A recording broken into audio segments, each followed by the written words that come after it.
Yemen की सेना, Yemen के लड़ाकों और अंसारुल्लाह, जो मर्जी समझ लीजिए, बस समझ लीजिए कि जिस यमन ने जो कहा था वो कर दिया। इजराइल के एक बड़े से जहाज को उसने हाईजैक किया, जिसके बाद पूरी दुनिया में इजराइल की थू-थू हुई और इजराइल की सिटी पिटी गुम हुई। अभी ये मामला चल ही रहा था और इधर सीज फायर हो गया 4 दिन का। इस दौरान यमन ने कहा कि हम सीज फायर नहीं मानते और हम तमाम समुद्री इलाकों में जहां तक हमारी पहुंच है, इजराइल के यहूदियों के जहाजों को हम इसी तरह से पकड़ेंगे। इसी 4 दिन के बीच इजराइल के 2 और जहाजों को किडनैप किया है। हाँ, यमन ने बड़ी कामयाबी से। ये तस्वीर देखिए, ये वो जहाज है दोस्तों जिसकी कंफर्म खबर है कि इसको तो किडनैप कर लिया गया है। सेंट्रल पार्क नाम का ये एक बड़ा सा शिप है जो इजरायली बिजनेसमैन अयाल ऑफेर का है।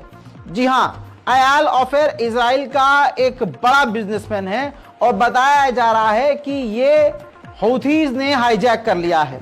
अब ये तस्वीर देखिए दोस्तों, ये नहीं पता ये कोई और जहाज है, यानी तीसरा जहाज है जिसे किया गया है। पहला वाला जहाज तो भूल जाइए, वो तो किया ही है जिसमें 5000 व्हीकल थे।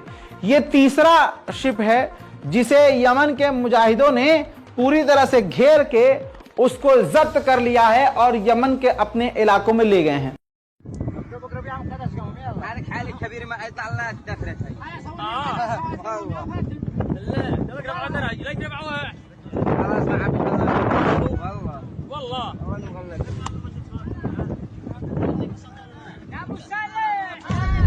इसी तरह से इजराइल का एक कार्गो शिप इंडियन ओशियन में तैर रहा था, निकल रहा था यहां से, तो इंडियन ओशियन में ही एक ड्रोन हमला इजराइल के उस कार्गो शिप पर हुआ, लेकिन ज्यादा नुकसान नहीं हुआ, शिप सही सलामत है। इल्जाम लग रहा है ईरान पर कि यह कांड ईरान ने किया है। हालांकि ईरान की तरफ से अभी तक कोई सफाई नहीं आई है। बाकी ले चलूं मैं आपको गजा के अंदर, तो गजा के अंदर सैनिक नाच रहे हैं, गा रहे हैं, गिटार तक बजा रहे हैं।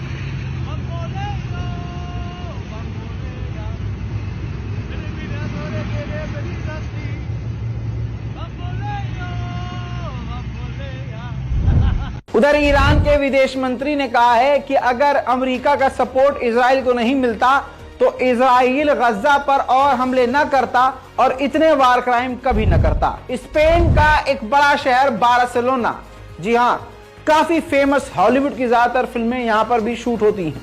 बार्सिलोना की सरकार जो है, उस देश की स्टेट गवर्नमेंट जो है, उसने इजराइल के साथ तमाम अपने डिप्लोमेटिक रिश्ते तक खत्म कर दिए हैं, तमाम एग्रीमेंट को रद्द कर दिया है, जब तक इजराइल पूरी तरह से फिलिस्तीन पर हमला बंद न कर दे।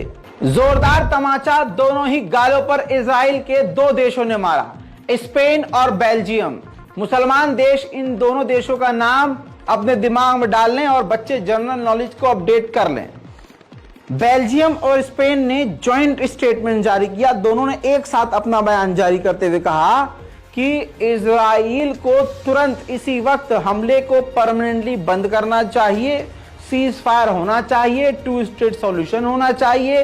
और साथ में स्पेन ने क्लियर कहा कि अगर यूरोप या यूनियन भी फिलिस्तीन को मान्यता नहीं देते हैं तो हम मान्यता देंगे। यानी आपको बता दूं कि स्पेन और बेल्जियम मान्यता भी देने को कह रहे हैं फिलिस्तीन को, और साथ ही पूरी तरह से इजराइल के खिलाफ बयानबाजी कर रहे हैं और कह रहे हैं कि हम फिलिस्तीन के साथ हैं। इसके बाद इतना इजराइल बौखला गया कि दोनों देशों के दूतों को बुलाकर, एम्बेसडर को बुलाकर काफी खरी खोटी सुनाते हुए कहा कि आप दोनों देश टेररिज्म को सपोर्ट कर रहे हैं। मेरे दोस्तों, ये हैं इब्राहिम हमदा, जिनको जेरूशलम में इजराइल ने गोली मारकर कत्ल कर दिया है। ये हमास के सीनियर लीडरों में से एक थे। हमास का काफी बड़ा नुकसान हो गया है। जहां 40 दिन तक बमबारी हुई हो, वहां 4 दिन में कुछ ठीक नहीं हो सकता। हजारों की तादाद में गजा के लोग अपने सिलेंडर को रिफिल करवाने के लिए लाइन में लगे हैं।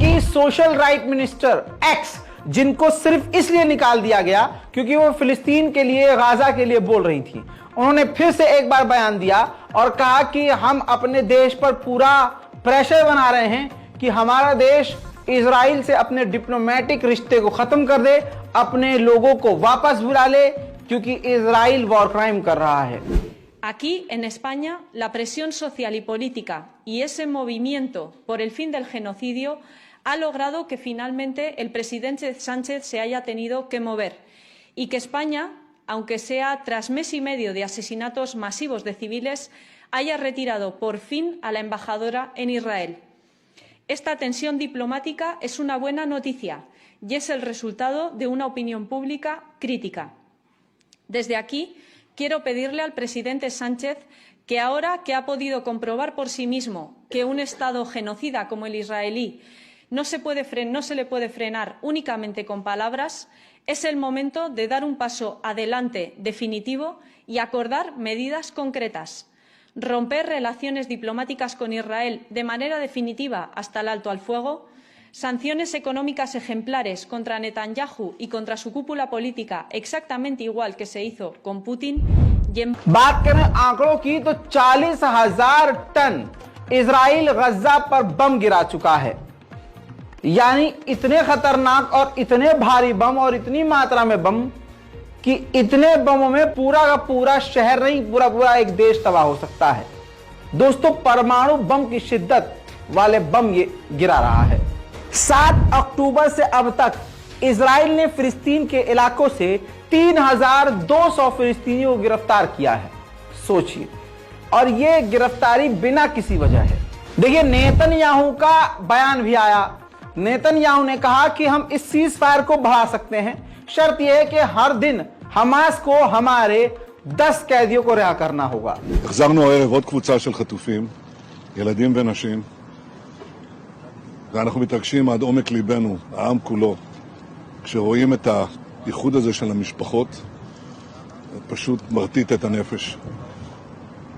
דיברתי עכשיו עם הנשיא ביידן בהתרגשות רבה, כמובן גם על הילדה הקטנה אביגיל. איזה אושר לראות אותה איתנו, אבל מנגד איזה צער שהיא חוזרת למציאות שאין לה הורים.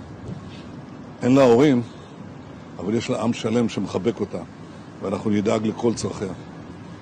אבל מעבר לזה אני רוצה להגיד, יש גם מתווה שאומר שאפשר לשחרר כל יום נוסף עוד 10, זה דבר מבורך. אבל באותה נשימה...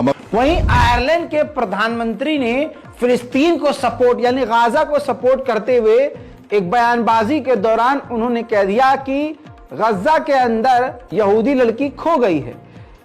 तो खोने की बात बोलने पर इजराइल इतना भड़क गया कि उसने आयरलैंड के एम्बेसडर को बुलाकर सुना कर रख दिया और कहा कि ये क्या मतलब होता है, उसने तो किडनैप किया है, वो आतंकवादी हैं, हमारे बच्चे किडनैप हुए हैं, खोए नहीं हैं। इतिहास गवाह है और गवाह रहेगा, काले अक्षरों से लिखा जा चुका है। इजराइल ने 67 पत्रकारों को गजा के अंदर कत्ल कर दिया है।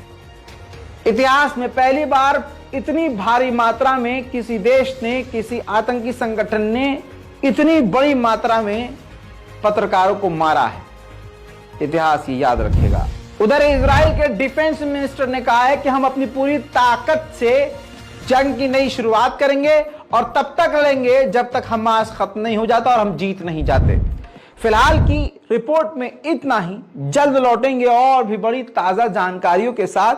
इससे पहले की रिपोर्ट्स को जाकर जरूर देखिएगा और इंतजार कीजिए हमारे अगले अपडेट का। तब तक के लिए जय हिंद।